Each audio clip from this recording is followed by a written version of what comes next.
about got it.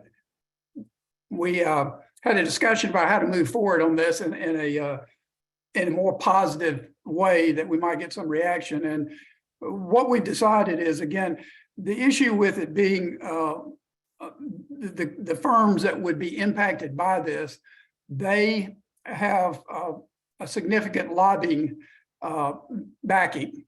And I mean, it's very forceful. There's a number of high-powered firms. And so what our plan has been, and we're still working on it, is to try to work behind the scenes to get additional sponsors of the bill from both parties. Right now with Cobb Hunter and myself on it, it has bipartisan support. But what we'd like to do is get other members of the House to sign on before we actually drop a bill. We think if we don't have that kind of support and we don't show that evidence of support as we move forward, then we will probably get a similar reaction as we did last year. And something like this, I mean, even in the best of sense, if we get to file the bill and we get supporters, it's something that still would take a couple of years to get through the process, but you've got to start at some point, and this would be the start point for it. So we are hopeful that we will be able to provide information in the next couple of weeks about a bill number here in the House, such that that information can be distributed amongst the United Women of Faith, Methodist Church, and others. So you can contact your representative and encourage their support of the bill. It's it's amazing to believe that this is the sort of thing that logic would not prevail, but when you're talking politics, logic doesn't always start the conversation. So there's a number of South Carolina citizens who are being damaged because of this lack of control for the interest rates. And actually, I will tell you, as Carol knows, my wife is the executive director of the local food bank in Clemson, Karen Carter. And she was just telling me last week that she had received information about one of her clients who had taken out a loan a few years ago for a few $100s.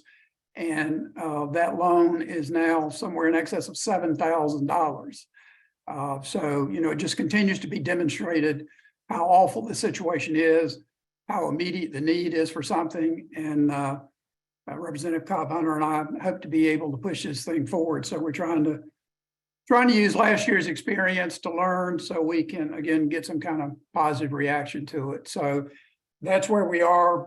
Again, our greatest hopes would be we have a bill that would be introduced in the next couple of weeks, assigned a number.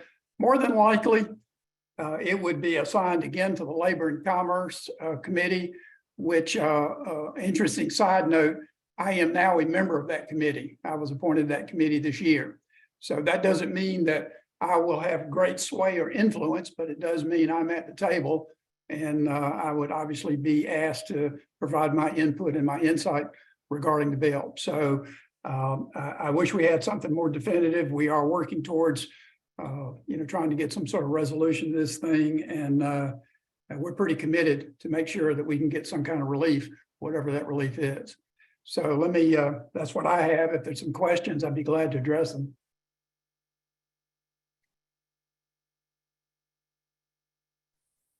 I have a question, Jerry. Yeah, Sherry.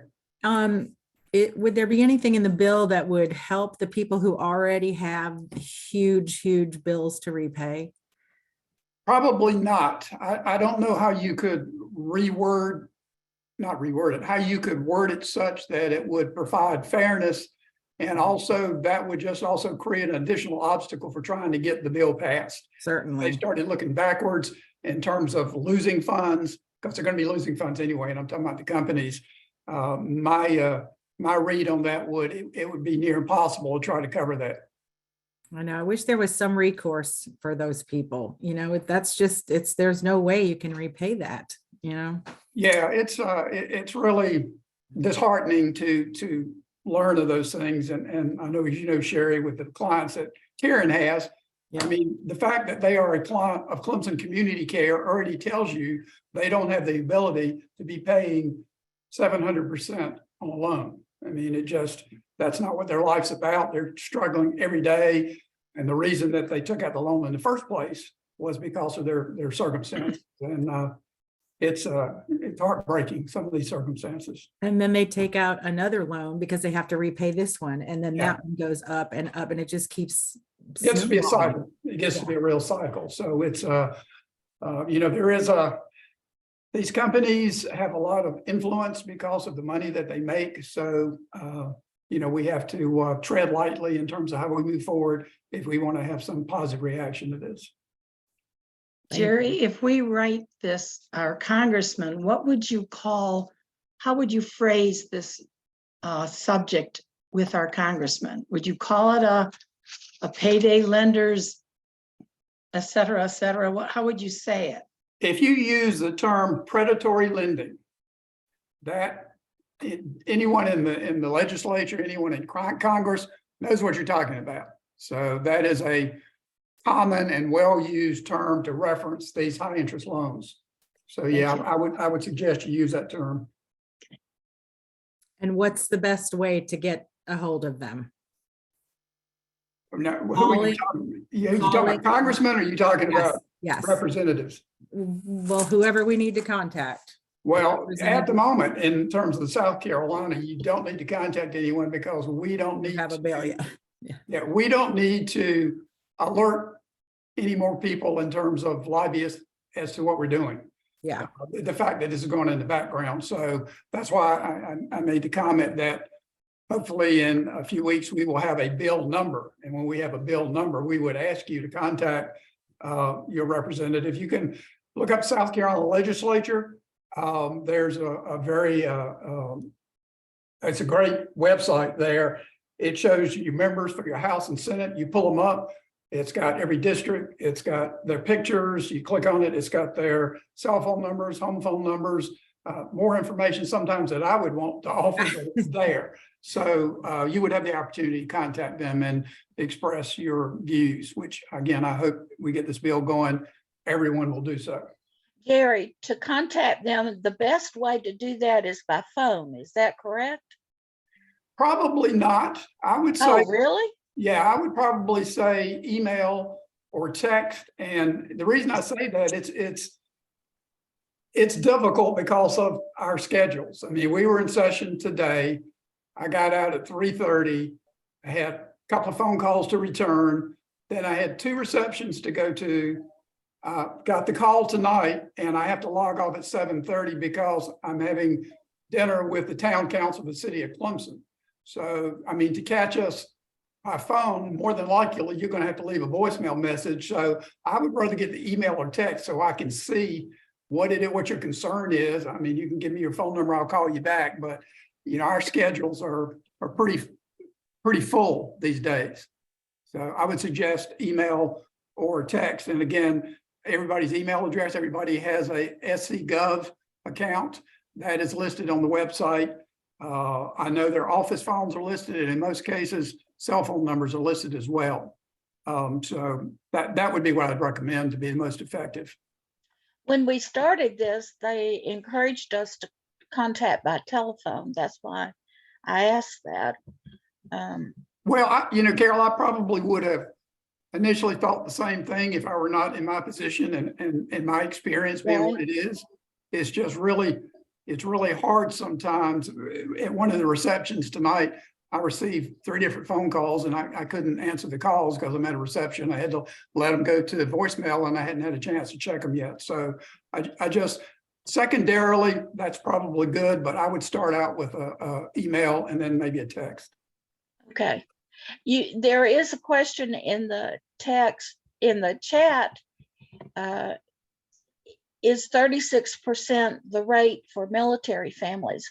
Yes, that's the percent that our national government has capped the lending rate for all military families at 36%. And that's the reason we were pursuing 36% for this lending rate. And Carol, I'm glad you said that because again, I co-sponsored the bill. I did not author the bill, but I didn't learn until recently how Cobb Hunter got to the 36% rate. And it is because of what the federal government has capped. So it would Yes. be something easier to argue that it is in sync with already existing legislation from the federal government. So again, when I saw it, I thought 36%, well, that's still pretty high. But again, when you look at 700%, no, it's not that bad. So that's how we got to that number. Are there other questions? When the bill does get a number in the House, is there any way that we could be given that information?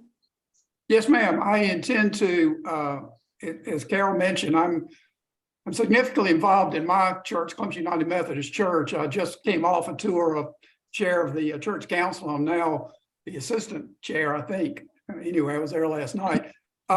My intention is to, through Carol, through Sherry Williams, who heads Women of Faith for our church, also through our Bishop Holston, I'm going to provide that information and ask him to distribute it far and wide. So it will have the one that we had in here last year was H5137, and that we would give you something like that to say, this is the bill number. That's really all you need to do in terms of referencing that to your legislator, because that's the first thing they'll do is they'll go by that number to look up the bill, pull up the content, review it, and then be able to discuss it with you. And you will be able to pull up the bill too. Once you get the number, you can go on the South Carolina State House website, and you'll be able to pull up the bill by that number and read it, copy it, do whatever. Your social action coordinator in the districts will have that number to distribute to all of you. Okay.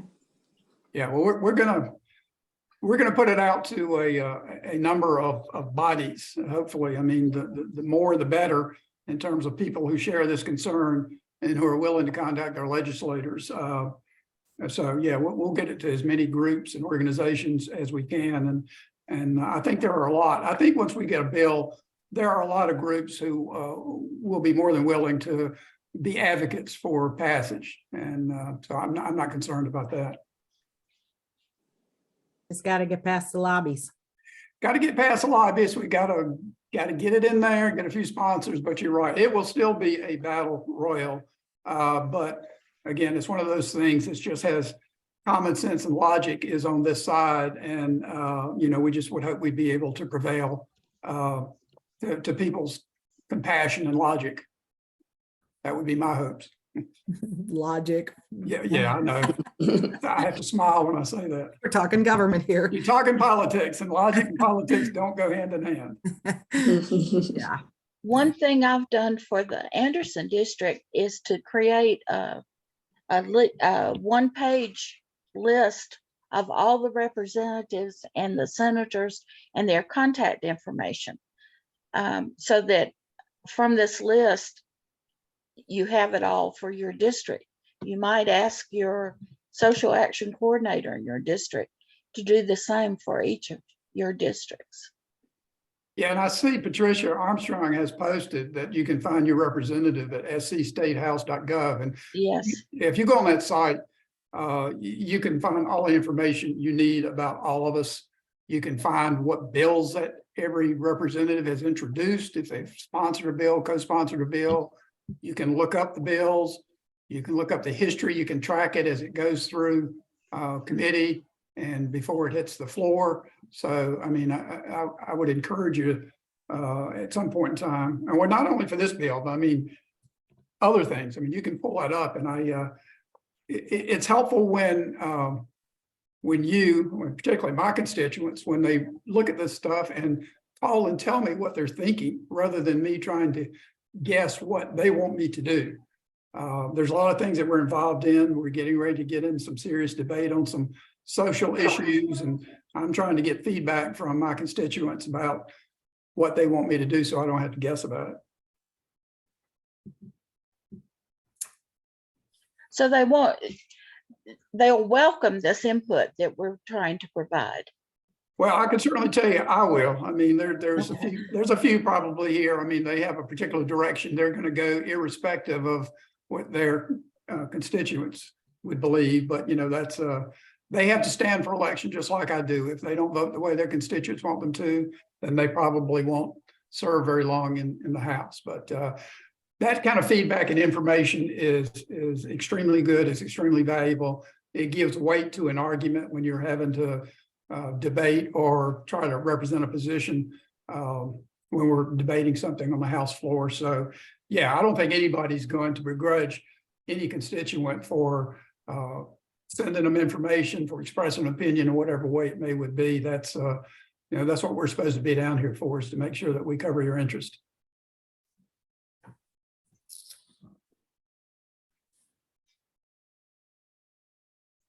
Are there other Any other questions?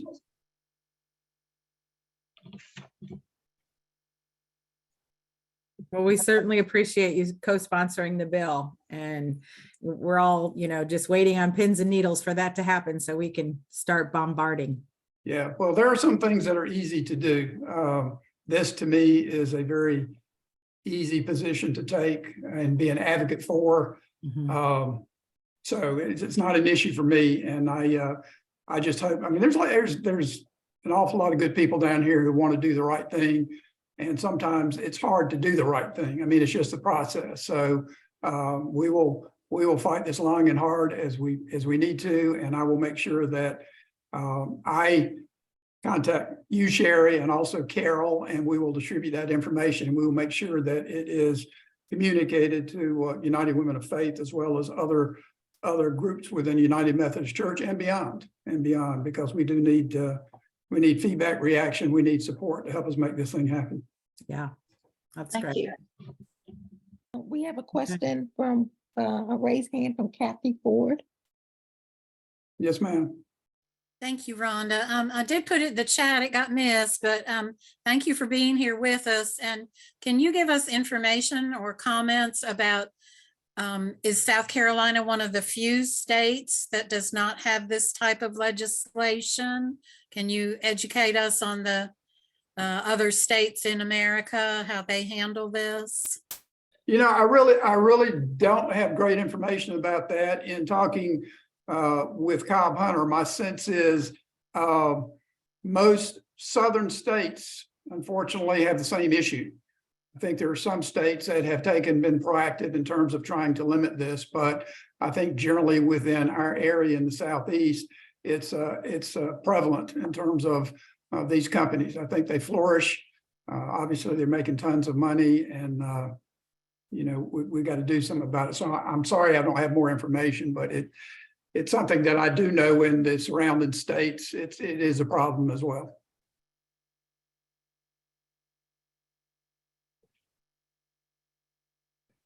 Well, ladies, when we get the word, we all need to really encourage our women in our units to, get on email and start emailing these representatives, because our voices need to be heard on this. Yeah, and I appreciate it. I know Representative Cobb Hunter does, and as soon as we receive information, I will make sure that it is distributed accordingly. And if anybody has any questions further, again, you can find my information on the website. You can get in touch with me about this or other issues. I'd be glad to communicate with you and provide information as I'm able.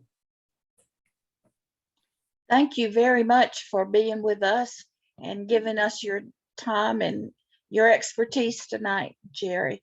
You're We welcome. really appreciate that. It's a pleasure. It's an honor to serve here. So I appreciate it, and I appreciate your interest. Okay, thank you very much. Thank you, Father.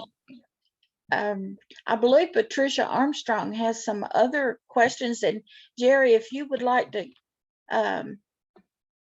Yeah, I've got a dinner. Go to dinner. comment on them, you can, if you've got a few more minutes, but if you need to look, Yeah, I understand that. I've got a commitment for this dinner, but you can email me, or again, you contact me and by phone, email otherwise, and I will respond to you. So that won't be an issue. Okay, So Thank I'm gonna sign off. Yeah, thank you, ladies. okay, thank you. You're welcome. Okay, Patricia, are you? Patricia? Hello. Hello.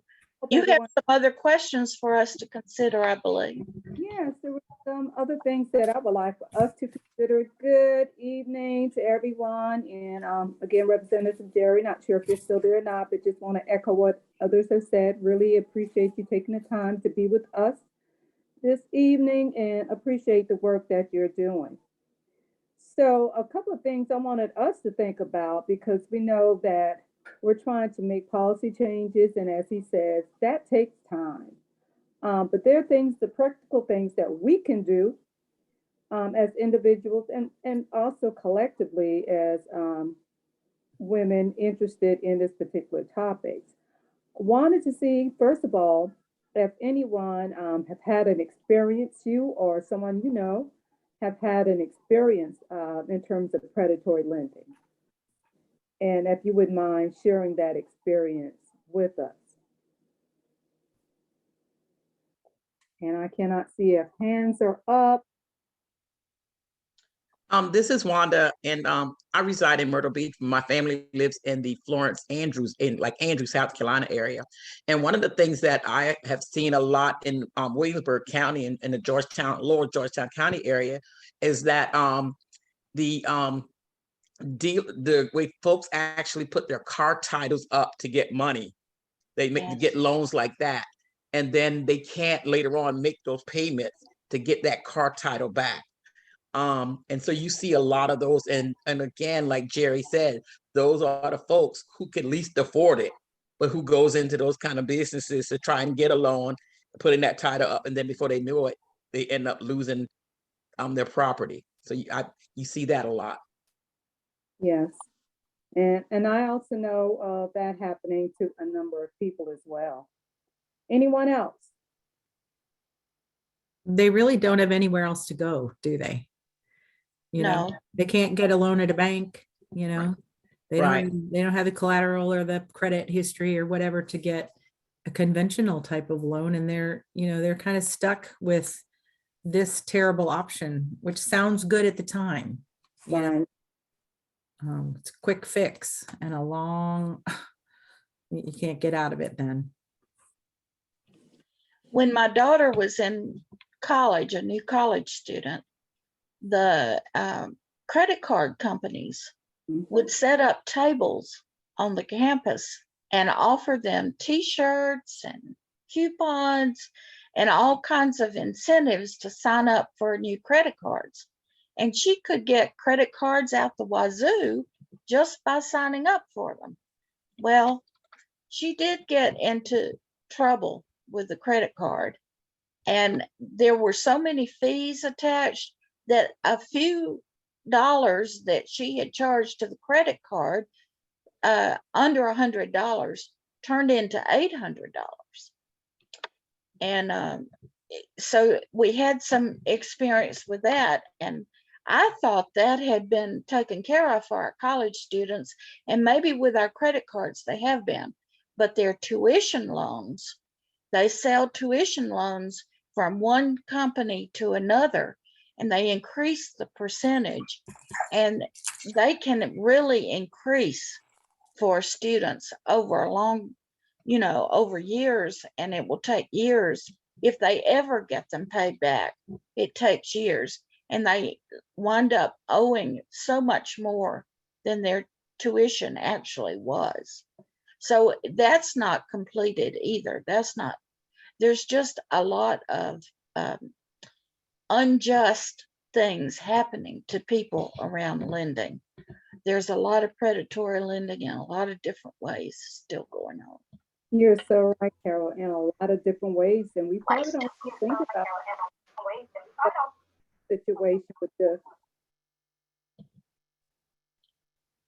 Also, I'd like to share, my sister was trying to help out a friend, and the friend went to one of these title whatever for cash places, and what happened is she missed her scheduled payment by a day. And when you hear that 700%, you can go, she went from a $450 loan to calling me crying hysterical, trying to get her car back, and it was now up to $1,750. Wow. That's what we had to pay for that $450 loan. Hmm. When she went there that day to pay it, he told her, oh no, it's gone up again. So I'm telling you, we have to be not only sharing this in our groups, but we need to share this completely with those that we encounter. Mhm. And it's so unfair, you know, because We like, really need to take action. and then, on you know, this and people's issue. credit is bad. They can't get anything else. So there just has to be another way. It makes you want to go stand outside the payday loan place and tell everybody, whoa, don't go in there, you know? That's right. It's true.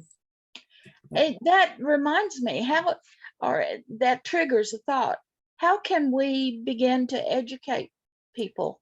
I mean, we don't have to sit back and wait till the legislation is passed. There's actions that we can take now. We can, create some classes, educate Mhm. people that that's not the best option, Right. And that's one of those and practical let things. them know what will really happen to them. Mhm. Yeah, that's one of those things that, we can do. And actually, as you were speaking, Carol, I think that was Linda, actually dropped that message in the chat box about financial literacy classes. So that was one of the things that we were going to talk about also. How many of you have had that experience at church? What have you learned from your church group, from your church home about financial literacy?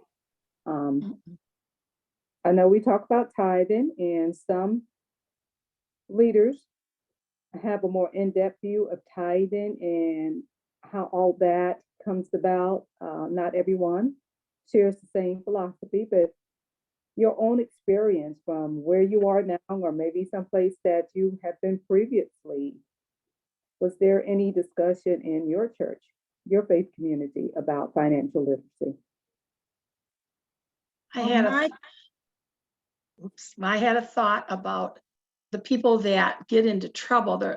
I had friends that got into trouble when they were young in college, the same way you were talking about, and their parents had to bail them out at a much higher expense than what it cost them.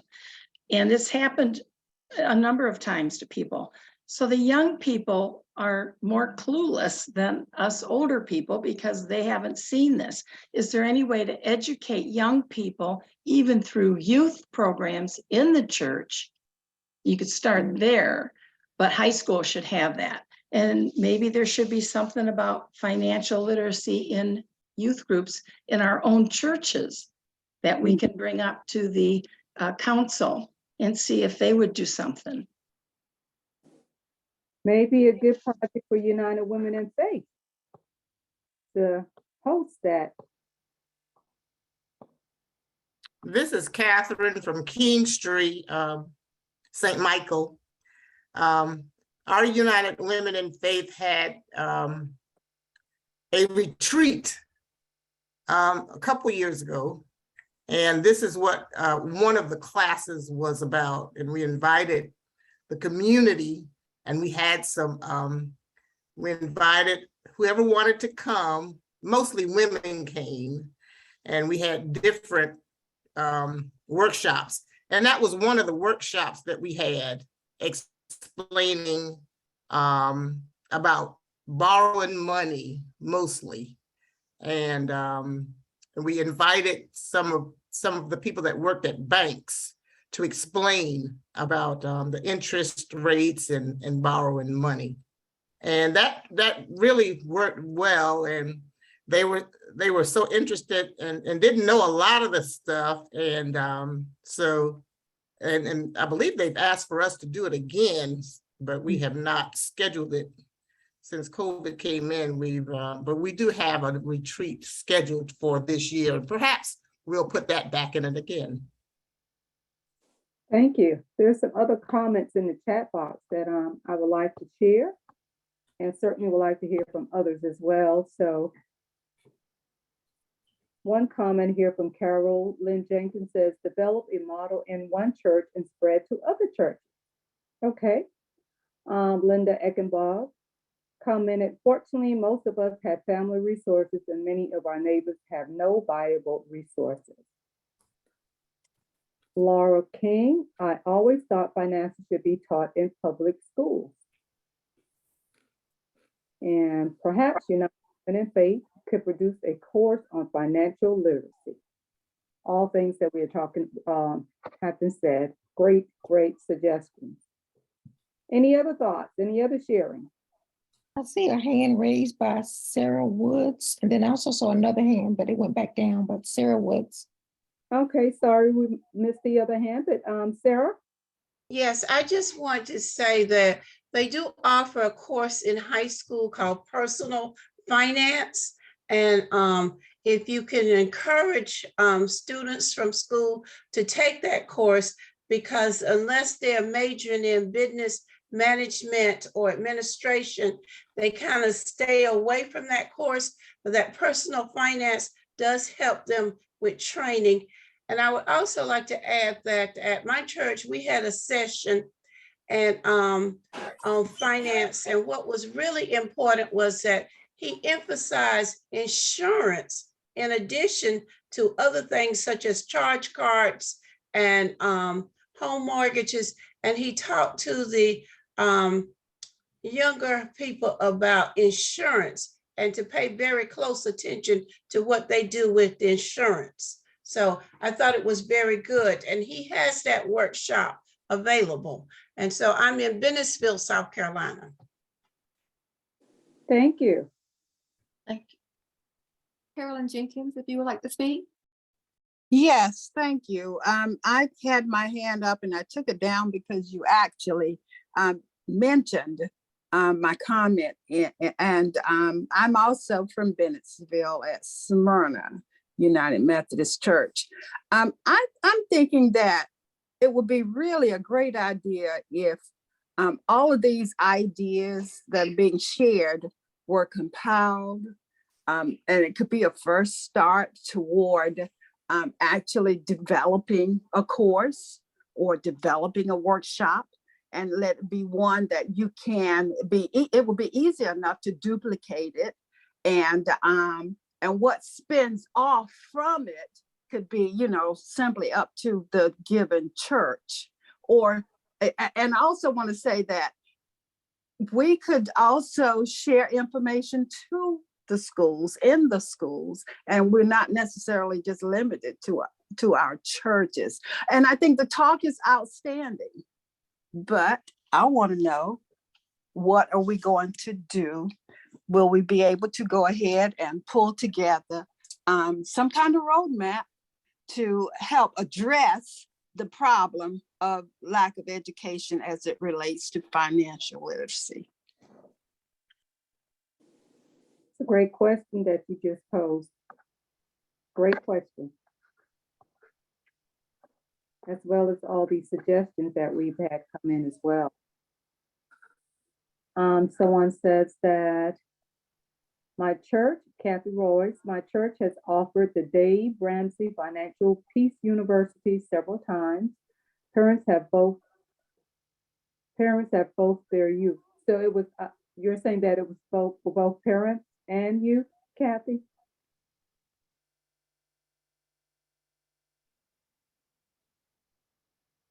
Then It should have been, they brought their youth. Okay. Yeah, and they brought their kids with them. Okay, made it a family affair. So there are actually programs sound like out there already. Maybe we just need to be a little more in tune to what's available and having this discussion, getting some ideas, and then having the opportunity to speak with our fellow United Women. We may be able to actually decide which one of these courses would be best for our church. Someone posed the question, who are the people getting the loans? Are they churchgoers? How do we help them? And then someone further up said that maybe churches can, I'm trying to find that one. I think it said maybe churches can offer loans.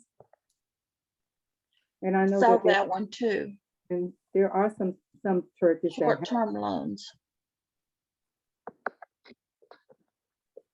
credit unions, affiliation with banks, and they are able to offer those services. I couldn't find it. That was one of the suggestions also.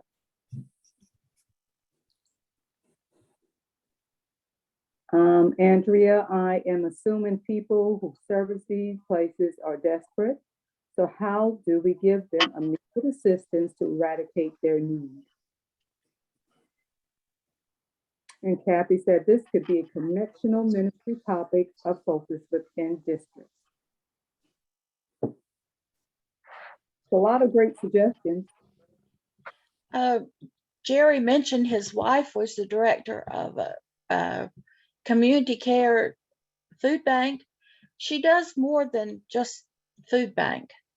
Her clients come to her when they are about to be evicted, when they're about to have their water cut off, their electricity turned off, and she finds ways to help them prevent that cutoff, which is more expensive than if they could get some financial help at that point. She's very good at that and works hard at that. So, you know, there are ways to think about this in, you know, it doesn't have to get past the point of help that's needed. I don't know if that made sense. You know, it doesn't have to be, if you get it soon rather than later, it's easier to help. That's the point I was trying to make. And I think with these issues, just as it is true for so many other issues, especially social issues, it just has to be approached in many different ways.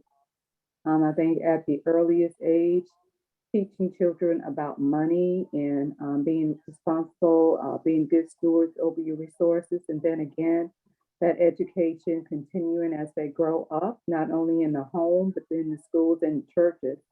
We've had a lot of excellent suggestions and question raised as of what we can and what we should be doing.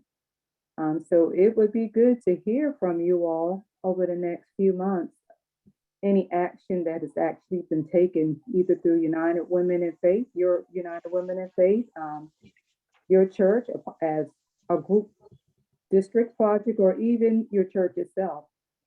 What action has been taken or is being planned? Any other questions or input that you'd like to share? This is Catherine again, Kingstree. Someone asked about compiling the thoughts that we have here tonight and produce something that everyone could use. Could that be done by the social action group?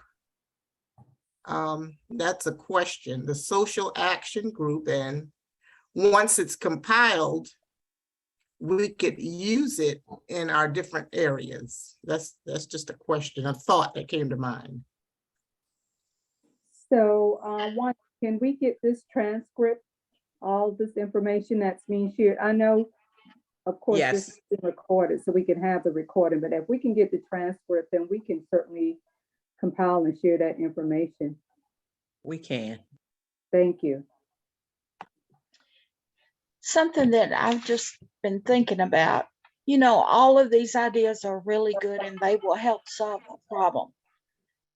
But it also our discussion here really points to the need for this legislation that we're trying to pass.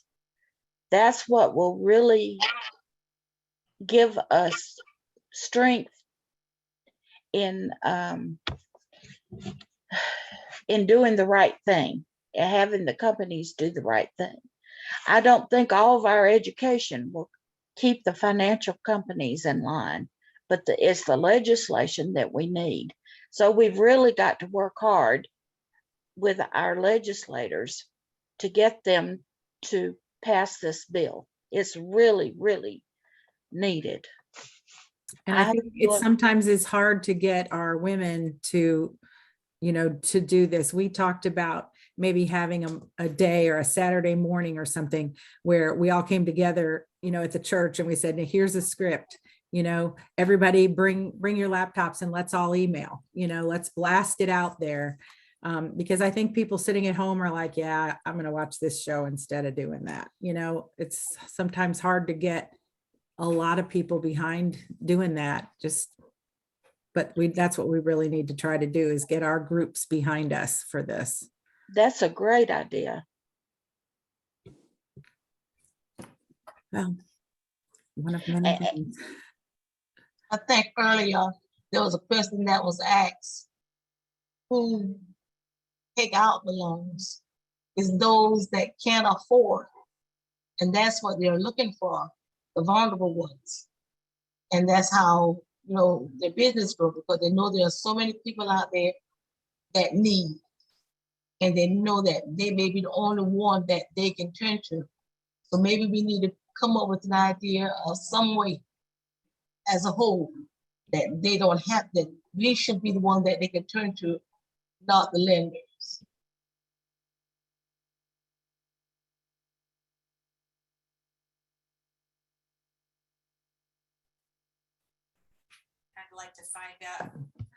I'd kind of like to find somebody who used to work for those payday places and have them come in and tell us the truth, you know, how they really hook these people and what their terrible practices are about, you know, oh, sorry, you're a day late. Now it's going to go up to $17.50, you know?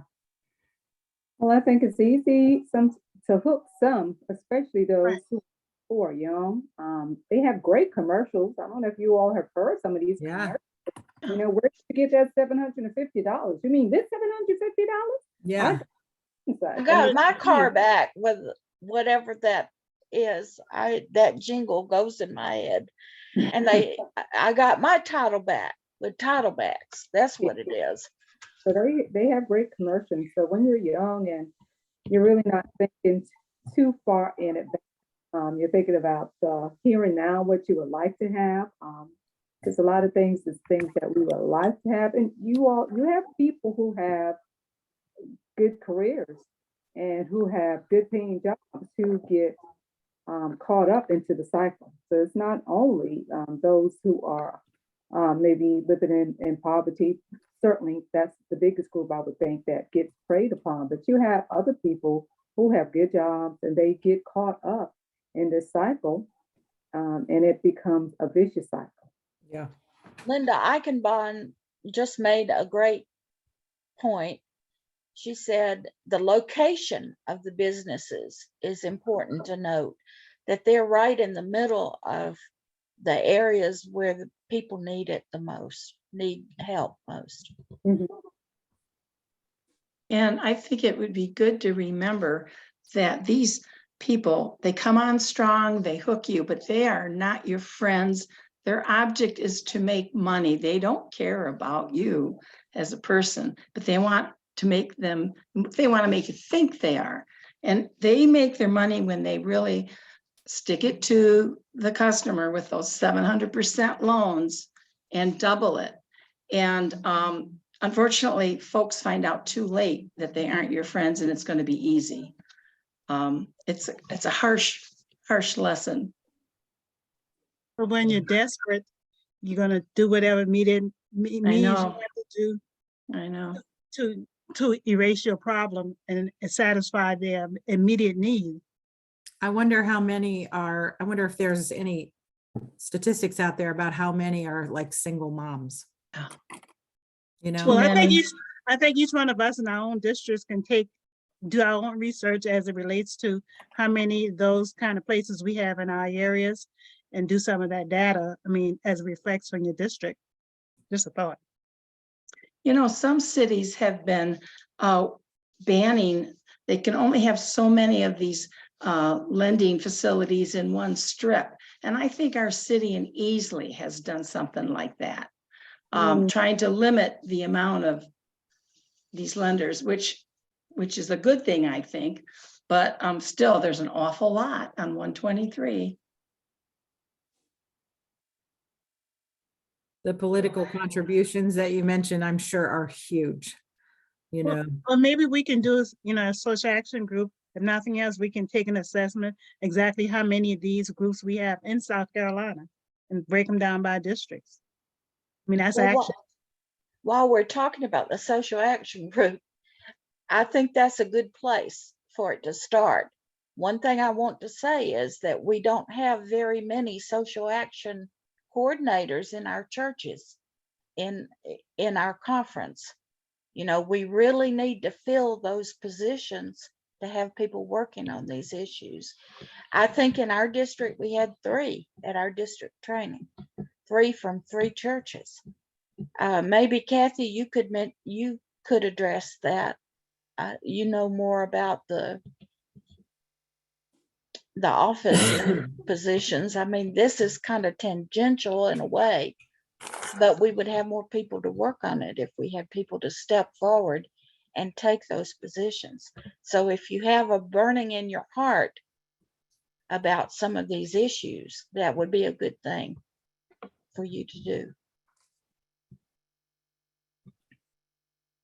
Thank you. I agree.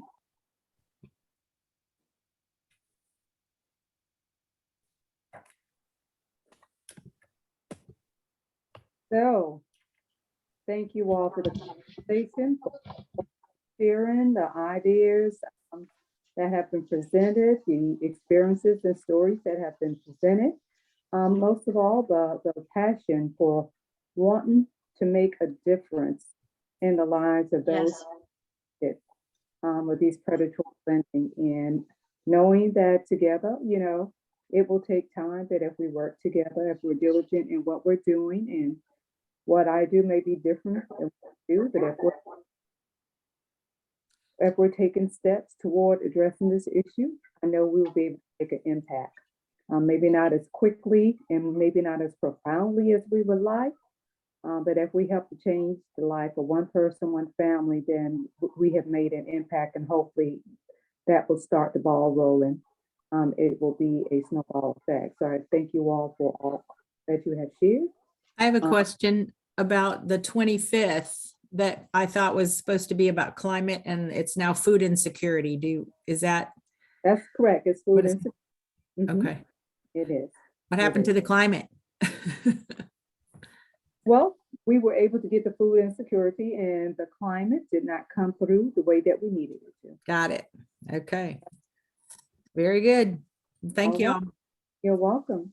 So Carol, if you want to go on and close this out, and again, just thank everybody for participating, and looking forward to you being here. I'm sorry. It's getting late and my tongue is really getting twisted here. Looking forward to seeing everybody on the 16th at 2:00.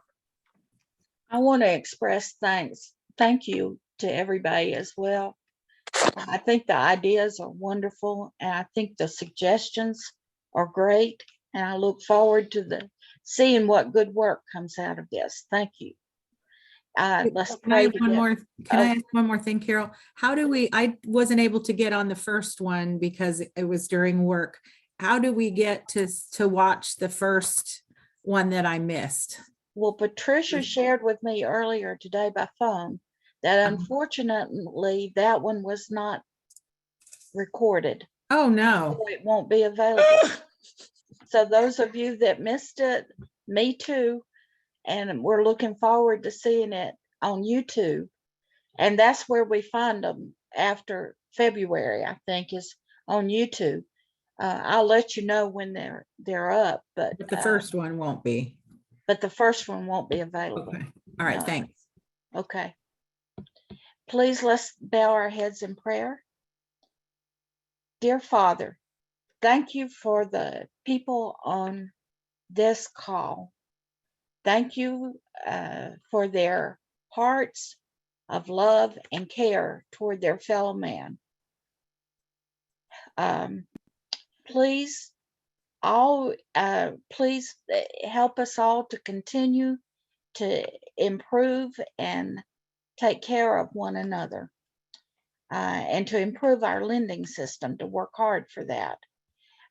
Open the hearts of all our state legislators and representatives to create the laws that we need to create a more just lending system for all the people of South Carolina. Show us how